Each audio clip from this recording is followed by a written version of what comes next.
வணக்கம் மக்களே. இந்த வீடியோவில் நம்ம என்ன செய்தி பார்க்க போகிறோம்னா, மருத்துவமனையில் அனுமதிக்கப்பட்ட நடிகர் ரஜினிகாந்த் அவர்கள் ஒரே பந்தில் அரசியல் சிக்ஸர் அடித்த நடிகர் விஜய். வாங்க என்ன தகவல் என்ன செய்தின்னு இந்த வீடியோவில் விரிவாக பார்த்து தெரிஞ்சுக்கலாம். அதுக்கு முன்னாடி முதன்முறையாக நம்ம சேனலை ஃபஸ்ட் டைம் பார்க்குறீங்கன்னா சப்ஸ்கிரைப் பண்ணாதவங்களாம் சப்ஸ்கிரைப் பண்ணிக்கோங்க. பெல் பட்டன்ஸ் மூலமிக்கி நம்ம சேனலோட நோட்டிஃபிகேஷனை எனபிள் பண்ணிக்கோங்க. நாங்கள் போடுற வீடியோ உங்களுக்கு உடனுக்குடனே வந்து சேரும். சூப்பர் ஸ்டார் ரஜினிகாந்த் உடல்நிலை சரியில்லாமல் சென்னையில் உள்ள தனியார் மருத்துவமனையில் அனுமதிக்கப்பட்டிருந்தார்.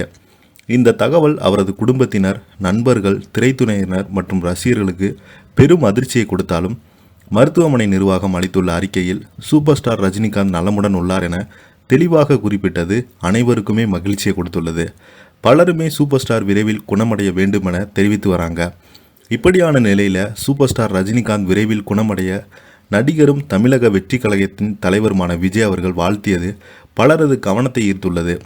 ரஜினிகாந்த் ரசிகர்களுக்கு ஏன் விஜய் ரசிகர்களுக்கு இது ரொம்பவே ஆச்சரியத்தை ஏற்படுத்தியுள்ளது என கூறப்படுகிறது என்பது விரிவாக பார்க்கலாம்.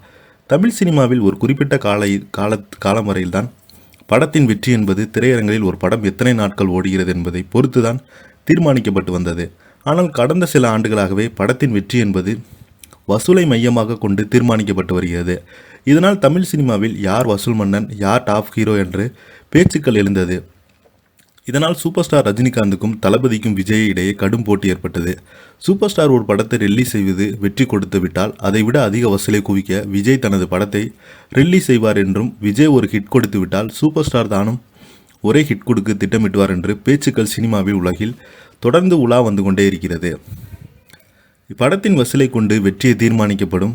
ரஜினி விஜய் இடையில் கடும் போட்டி நடைபெற்று வந்தது. இவர்களின் சம்பளமும் படத்துக்கு படம் உயர்ந்து கொண்டே இருந்தது. அதே போல இவர்களினோட படத்தின் வசூல் கூடிக்கொண்டே போனது.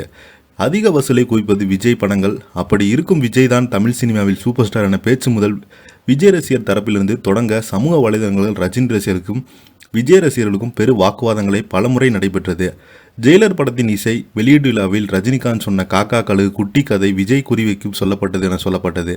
ஜெயிலர் படத்தில் இடம்பெற்றுள்ள கிக்கும் பாடலும் வரிகளும் படத்திற்கு பற்றி 100 பேரும் என்ன வரிகளும் விஜயின் குறிவைத்து எழுதப்பட்ட பேசப்பட்டது.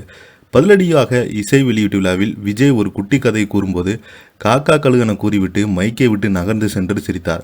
அப்போது அரங்கமே சிரித்து மேலும் விஜய் ரஜினிகாந்துக்கு பதிலடி கொடுத்து விட்டார் எனவும் விஜய் ரசிகர்கள் கூற ஆரம்பித்தாங்க. விஜயின் இந்த நடவடிக்கை அவருக்கு ரஜினிகாந்தும் இடையிலான பனிப்போரை உறுதி செய்யும் விதமாக நடந்தது. அதன் பின்பு லால் சலாம் படத்தின் இசை வெளியீட்டு விழாவில் விஜய் ரசிகருக்கு மட்டுமல்லாமல் விஜய்க்கு தான் சூப்பர் ஸ்டார் எண்ணம் இருப்பதாக சொல்லி வந்தாங்க. இந்த நிலையில் பார்த்தீங்கன்னா ரஜினிகாந்த் அவர்கள் மருத்துவமனையில் இருக்கும் செய்தியை கேள்விப்பட்டனே விஜய் அவர்கள் நலம் விசாரித்திருக்கிறார். இந்த செய்தி தான் சோசியல் மீடியாவில் வைரல் ஆகிட்டு வருது. இதை பற்றி நீங்கள் என்ன கீழே உள்ள கமெண்ட் பாக்ஸில் மறக்காமல் பதிவிடுங்க. நன்றி.